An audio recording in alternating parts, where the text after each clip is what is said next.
Hello दोस्तों, स्वागत है आपका हमारे यूट्यूब चैनल एग्जाम क्वालिफाइड में। तो आज का मुख्य समाचार देखेंगे। आज की ब्रेकिंग न्यूज क्या है। दैनिक जागरण पेपर का नाम है, राष्ट्रीय संस्करण है और 19 मार्च 2024 दिन मंगलवार आज का ही पेपर है। तो आज का मुख्य समाचार देखें हैं, चलते हैं देखते हैं आज का मुख्य समाचार। चुनाव आयोग ने उत्तर प्रदेश व बिहार समेत 6 राज्यों के गृह सचिव हटाए।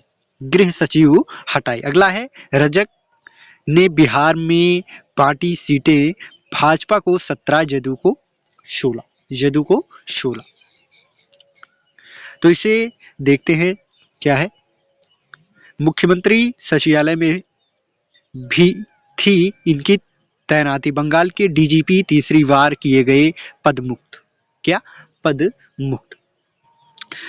लोकसभा चुनाव की घोषणा के बाद चुनाव आयोग ने सोमवार को बड़ी कार्यवाही करते हुए 6 राज्यों उत्तर प्रदेश, बिहार, झारखंड, उत्तराखंड, हिमाचल प्रदेश और गुजरात के गृह सचिवों को उनके पद से हटा दिया।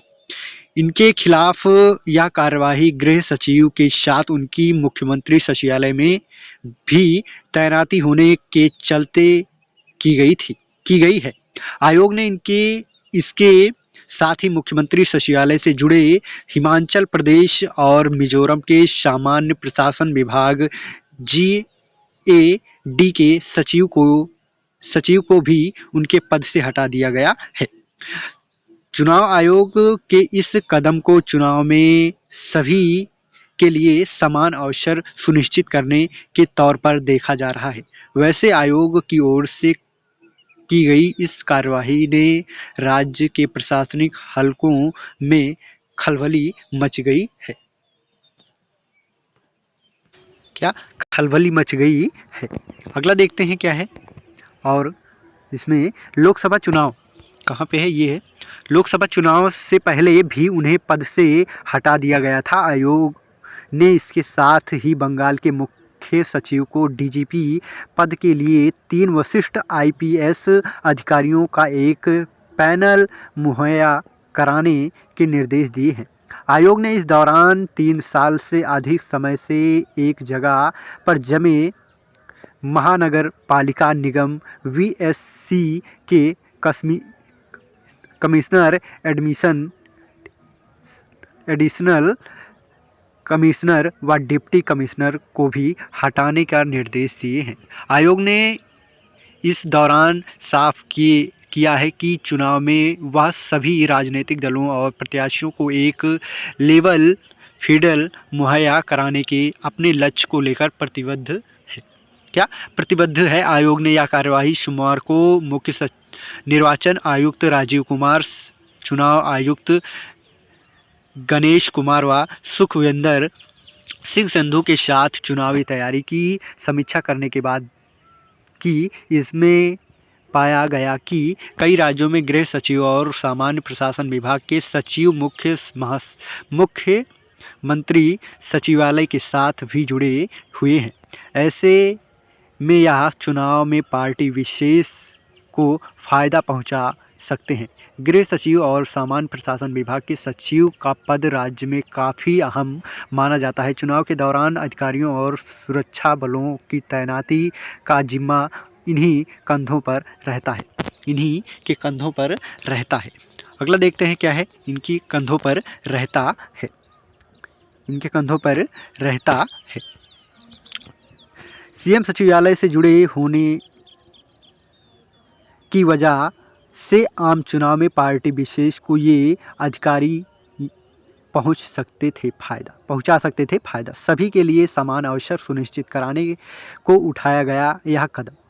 VMC के कमिश्नर, एडिशनल कमिश्नर व डिप्टी कमिश्नर को भी हटाने के निर्देश दिए हैं। अगला देखते हैं। तो ये इन अधिकारियों पर गिरी काज।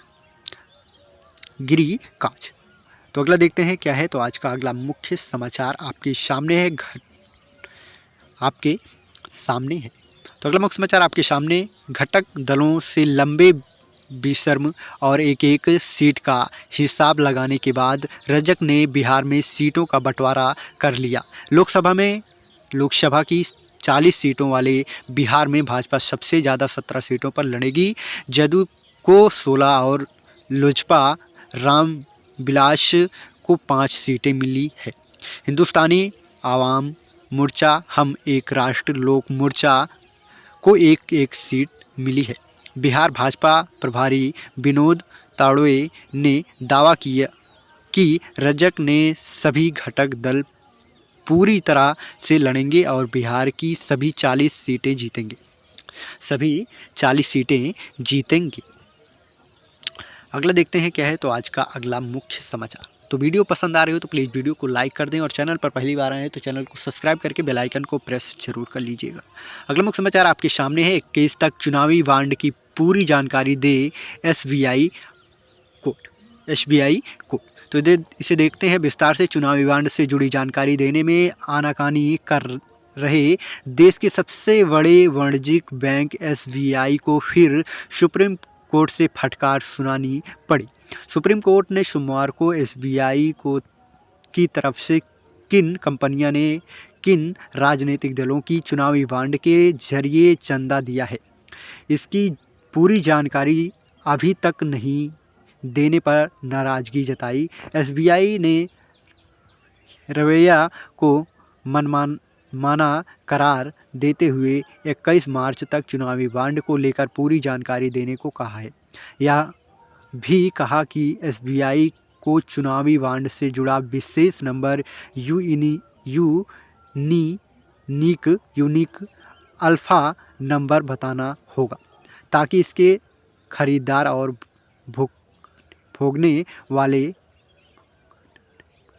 भुगाने वाले राजनीतिक दलों का पता चल सके।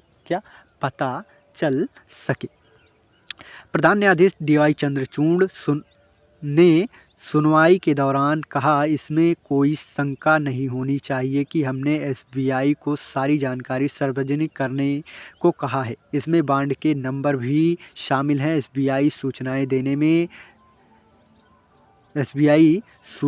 देने में चयनात्मक नहीं हो सकता। एसबीआई का रवैया ऐसा लग रहा है कि वह चाहता है कि हम उसे बताएं कि किन सूचनाओं को जारी करना है और फिर वह उसका पालन करेगा।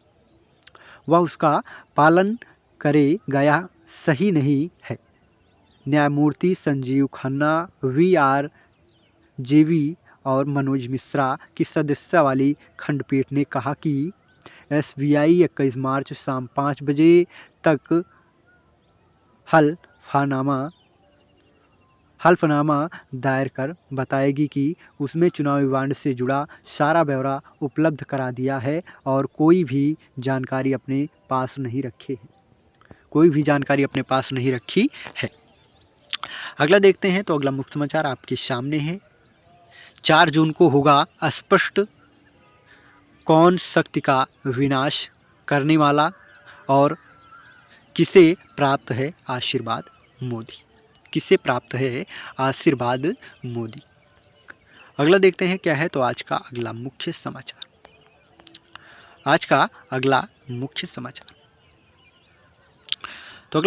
आपके सामने है। कुछ हाई प्रोफाइल लोगों को किया जा सकता है गिरफ्तार सीबीआई।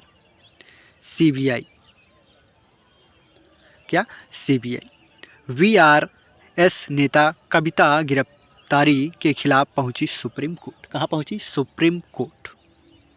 अगला है जल बोर्ड मामले में ईडी के सामने पेश नहीं हुए केजरीवाल। कौन नहीं पेश हुए? केजरीवाल। अगला देखते हैं। तो अगला मुख्य समाचार आपके सामने है। कैंसर की नकली दवा मामले में ईडी की छापामारी, 65 लाख नगद बरामद। कितने? 65 लाख नगद बरामद। नौकरी के नाम पर ठगने वाले फर्जी कॉल सेंटर का पर्दाफाश। अगला है सत्येंद्र जैन की नियमित जमानत याचिका खारिज, आत्मसमर्पण करने का आदेश। अगला देखते हैं क्या है। तो आज का अगला मुख्य समाचार वंचित बनाते 131 सीटों का सुरक्षित घेरा। अगला देखते हैं क्या है तो आज का अगला मुख्य समाचार। तो अगला मुख्य समाचार आपके सामने है। अतिरिक्त समय ने हटाया भाजपा व सैयद पर दबाव। क्या दबाव? मराठा आरक्षण आंदोलन ने बढ़ाया सियासी पारा। अगला देखते हैं तो अगला मुख्य समाचार आपके सामने। गठबंधन टूटने के बाद भाजपा जसपा में होगा मैत्री मुकाबला।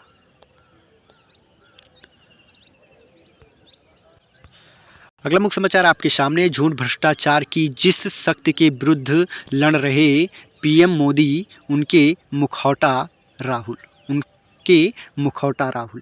पीएम पर पलटवार में कहा किसी धार्मिक शक्ति के बारे में नहीं की थी टिप्पणी। तो इसे देखते हैं विस्तार से क्या है। कांग्रेस नेता राहुल गांधी ने रविवार को मुंबई की रैली में शक्ति के विरुद्ध लड़ाई की उनकी टिप्पणी पर प्रधानमंत्री नरेंद्र मोदी हमले का जवाब देते हुए स्पष्ट किया कि किसी धार्मिक शक्ति के बारे में नहीं बल्कि अधर्म, भ्रष्टाचार और झूठ की शक्ति के बारे में बात कर रही थी। प्रधानमंत्री पर उनके शब्दों पर तोड़ मड़ोड़ कर पेश करने का आरोप लगाते हुए राहुल ने कहा कि अधर्म, भ्रष्टाचार और झूठ की जिस शक्ति की विरुद्ध लड़ाई की उन्होंने बात कही थी, प्रधानमंत्री मोदी उनका मुखौटा है। शक्ति की चुनावी मुद्दा बनाने प्रधानमंत्री के इरादों पर प्रहार करते हुए कांग्रेस नेता ने यह भी कहा कि उन्होंने एक ऐसी शक्ति की बात की थी जिसने भारत की आवाज़ के साथ सभी संवैधानिक संस्थाओं को दबोच लिया है और हम इस शक्ति के विरुद्ध लड़ाई लड़ रहे हैं। लोकसभा चुनाव की घोषणा के 2 दिन बाद सत्ताधारी भाजपा के नेता प्रधानमंत्री नरेंद्र मोदी विपक्ष में के सबसे बड़े चेहरे राहुल गांधी के बीच सीधे सियासी पलटवार की शुरुआत हो गई है। तेलंगाना रैली में शक्ति की चुनावी रंग देने के प्रधानमंत्री के इरादों को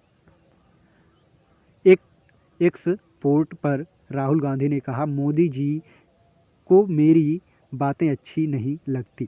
किसी न किसी तरह उन्हें घुमाकर वह हमेशा उनका अर्थ बदलने की कोशिश करते हैं, क्योंकि वह जानते हैं कि मैंने एक गहरी सच्चाई बोली है।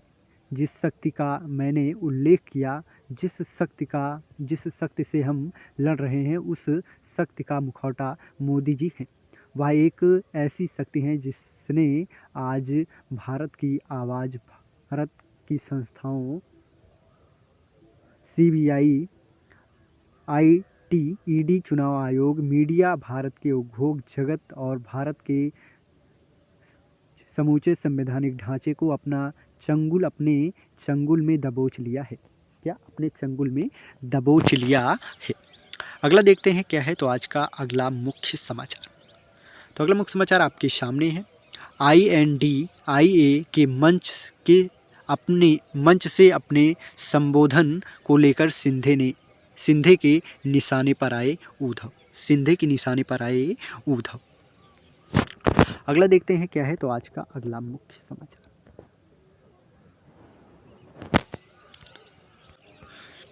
अगला मुख्य समाचार आपके सामने है। तृणमूल विधायक ने कहा, वोट मांगने में आ रही शर्म। अगला देखते हैं क्या है तो अगला मुख्य समाचार आपके सामने है। पता है जीतना है मुश्किल, नाराजगी के डर से नहीं काट पा रही टिकट। अगला देखते हैं क्या है तो आज का अगला मुख्य समाचार। तो अगला मुख्य समाचार आपके सामने। कांग्रेस व द्रमुक के बीच सीटों के बंटवारे पर बनी सहमति। ममता के विश्वास पत्र अधिकारी माने जाते हैं राजीव कुमार। कौन? राजीव कुमार। अगला देखते हैं क्या है तो आज का अगला मुख्य समाचार। तो अगला मुख्य समाचार आपके सामने। चंदे की जानकारी सार्वजनिक होने की संभावना से घोग जगत चिंतित। तो इसे हम विस्तार से देखेंगे। क्या है, सुप्रीम कोर्ट ने भले ही उद्योग चेंबर, एसोचेम और सीआईआई की तरफ से चुनावी बॉन्ड से संबंधित जानकारी को सार्वजनिक करने के खिलाफ आवेदन पर सुनवाई नहीं की, लेकिन इस घटना ने उद्योग जगत की चिंताओं को सामने ला दिया है। इस बारे में उद्योग जगत की प्रतिनिधि साफ तौर पर कुछ नहीं बोल रही, लेकिन दैनिक जागरण में जब उद्योग चैम्बरों की कुछ लोगों से बात की तो उनकी साफ तौर पर सामने आ गई। क्या साफ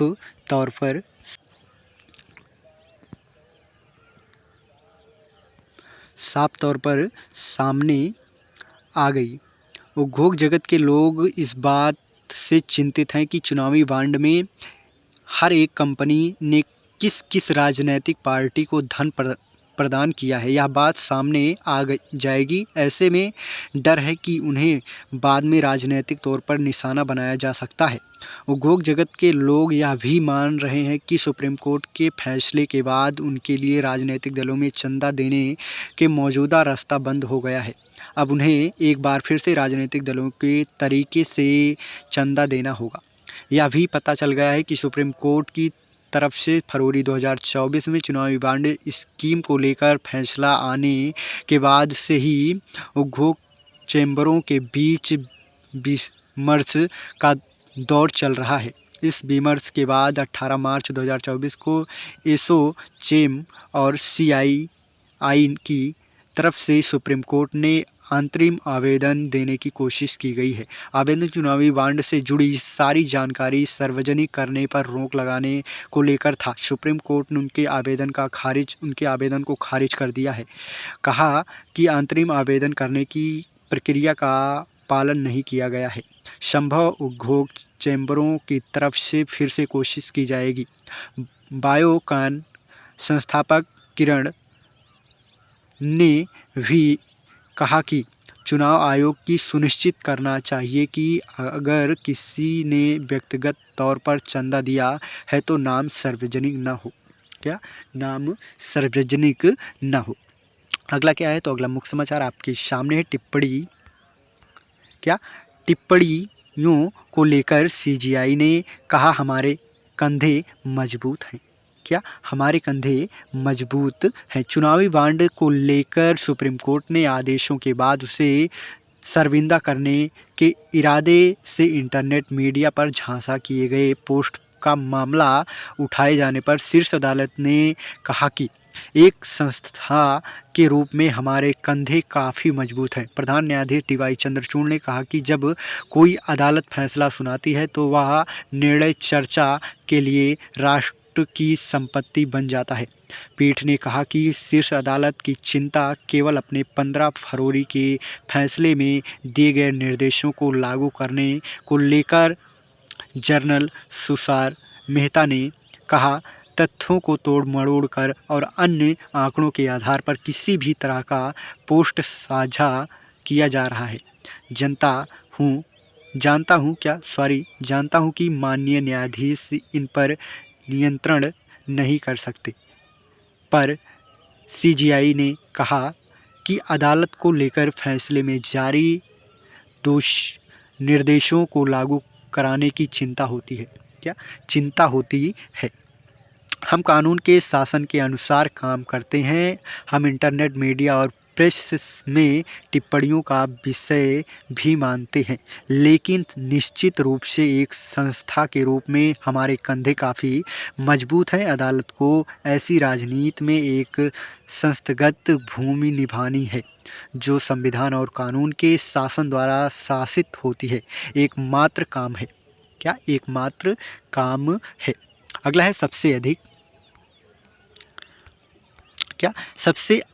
अधिक 1 करोड़ और 10 लाख के बॉन्ड खरीदे गए। 10 लाख के बॉन्ड खरीदे गए। राजनीतिक दलों को मिले चुनावी चंदे पर मचे घमासान के बीच एडीआर एसोसिएशन ऑफ रिफॉर्म ने चुनावी बॉन्ड को लेकर एक और बड़ी जानकारी दी है। इसमें बताया गया है कि चंदे की बड़ी राशि राजनीतिक दलों को लेकर 1 करोड़ रुपए 10 लाख के बांड के रूप में दी गई है। क्या 10 लाख के बांड के रूप में दी गई है। अगला देखते हैं क्या है तो आज का अगला मुख्य समाचार। तो अगला मुख्य समाचार आपके सामने चुनावी बांड कार्यालय में भेजे गए डाक से हासिल हुए पार्टियां। अगला देखते हैं क्या है तो आज का अगला मुख्य समाचार। अगला मुख्य समाचार आपके सामने है। मुसलमान बोले सीएए के नाम पर बरगलाए गए थे, अब समझ आया कानून। अब समझ आया कानून। अब आया समझ आया कानून। अगला देखते हैं क्या है तो आज का अगला मुख्य समाचार। तो अगला मुख्य समाचार आपके सामने है। हिमाचल प्रदेश में आयोग घोषित 6 विधायकों को सुप्रीम कोर्ट से राहत नहीं। सुप्रीम कोर्ट से राहत नहीं। सुप्रीम कोर्ट से राहत नहीं। अगला देखते हैं क्या है तो आज का अगला मुख्य समाचार आपके सामने है। कर्नाटक में अजान के नाम पर दुकानदार को पीटा, 3 गिरफ्तार। अगला है रायपुर में केंद्रीय जेल में आरोपितों की सेवा करने पर 7 हटाए गए। कितने? टोटल 7 हटा दिए गए हैं। अगला मुख्य समाचार देखते हैं तो आज का अगला मुख्य समाचार आपके सामने है। मादा चीता गर्मिनी ने 5 नहीं 6 शौकों को दिया था जन्म।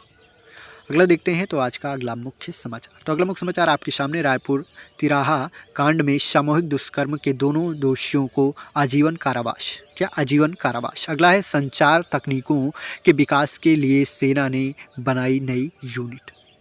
क्या? नई यूनिट।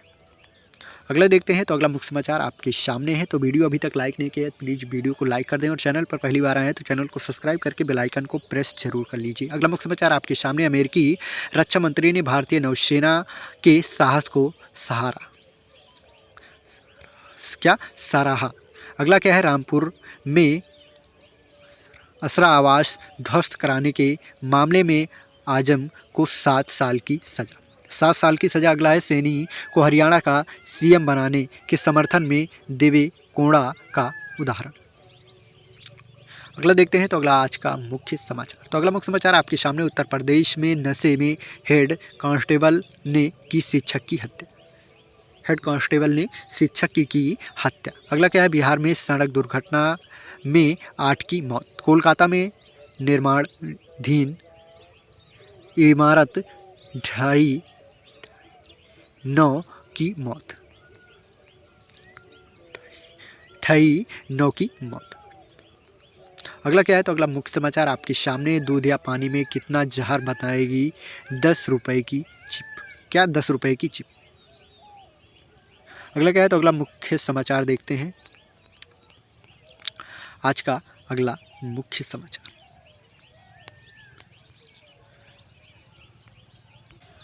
अगला मुख्य समाचार आपके सामने है। गाजा के अल सीफा अस्पताल पर छापेमारी, 20 बंदूकधारी ढेर। अगला क्या है? तो अगला मुख्य समाचार आपके सामने है। तीसरा विश्व युद्ध बस एक कदम दूर पुनीत।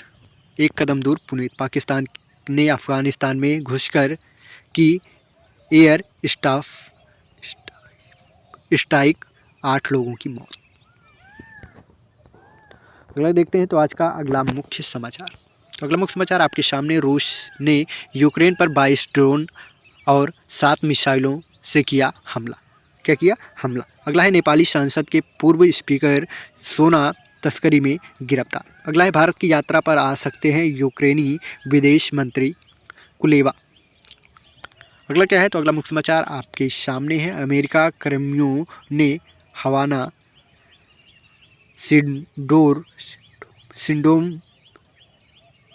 सिंड्रोम की नहीं हुई पुष्टि। नहीं हुई पुष्टि। अगला क्या है? तो अगला मुख्य समाचार आपके सामने है। मुंबई पर भारी ना पड़ जाए कप्तानी विवाद। क्या? कप्तानी विवाद।